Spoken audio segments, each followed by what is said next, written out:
അതിലേക്ക് 1 cup orange juice ഒഴിച്ചു കൊടുക്കണം. ഇത്തിരി കുറുകിയും പോകരുത്, ഒരുപാട് ലൂസായി കിടക്കുകയും ചെയ്യില്ല. നമ്മുടെ ബാറ്ററിന് നല്ല കട്ടി വേണമേ. അതിനനുസരിച്ചുള്ള രീതിയിൽ നമുക്കിത് നല്ലപോലെ കുറുക്കിയെടുക്കാം. ഇനി ഇതിലേക്ക് നമുക്ക് വേണ്ട കുറച്ച് കാഷ്നട്ടാണ്.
പഞ്ചസാരപ്പൊടി അത് കുറച്ചിട്ട് നല്ലപോലെ ബീറ്റ് ചെയ്തെടുക്കണം.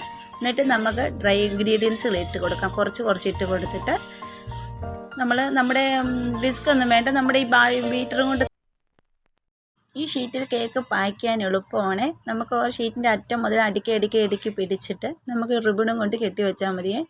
ഞാൻ ഈ മോഡൽ റിബണാണ് മേടിച്ചിരിക്കുന്നത്. അത് പൂ പോലെ ഒരു സൈഡ് വന്ന് പൂ പോലെ നിൽക്കും. നമുക്ക് അതിൻ്റെ ആ റിബണിൻ്റെ നടുക്ക് ഒരു ചെറിയ നൂലുണ്ട്, അത് പിടിച്ച് വലിക്കുമ്പോൾ നല്ലപോലെ പൂ പോലെ ഫ്രണ്ടിൽ വരുവേ. എന്നിട്ട് നമുക്ക് ഇതുപോലെ കെട്ടി വെച്ച് സെറ്റാക്കി വെക്കാം. നമ്മുടെ 2 കേക്കിൻ്റെ പാക്കിങ് ഇവിടെ കഴിഞ്ഞ്. എപ്പോഴും പറയുന്ന പോലെ എൻ്റെ വീഡിയോ ഇഷ്ടമായെങ്കിൽ എല്ലാവരും സബ്സ്ക്രൈബ് ചെയ്യാൻ മറക്കരുത്. സബ്സ്ക്രൈബ് ചെയ്യണം, ലൈക്കും ചെയ്യണം, കമൻറ്റും ചെയ്യണം. പിന്നെ ബെൽ ബട്ടണും കൂടെ അമർത്തണേ. എന്നാലേ ഞാൻ ഇടുന്ന വീഡിയോസിൻ്റെ എല്ലാ നോട്ടിഫിക്കേഷൻ നിങ്ങൾക്ക് കിട്ടത്തുള്ളേ. ഇതുപോലെ എല്ലാവരും ഒന്ന് ട്രൈ ചെയ്ത് നോക്കണവേ. എന്നിട്ട് കമൻറ്റ് ബോക്സിൽ വന്ന് പറയുകയും വേണം. എന്നാൽ നമുക്ക് അടുത്ത വീഡിയോ കാണാം. അടുത്ത വീഡിയോയിൽ സോക്ക് ചെയ്തിട്ട് പ്ലം കേക്ക് ഉണ്ടാക്കുന്ന ഒരു വീഡിയോ ആയിട്ട് ഞാൻ ഉടനെ വരുന്നതാണ്. എല്ലാവരും എൻ്റെ വീഡിയോസ് എല്ലാം കാണണേ.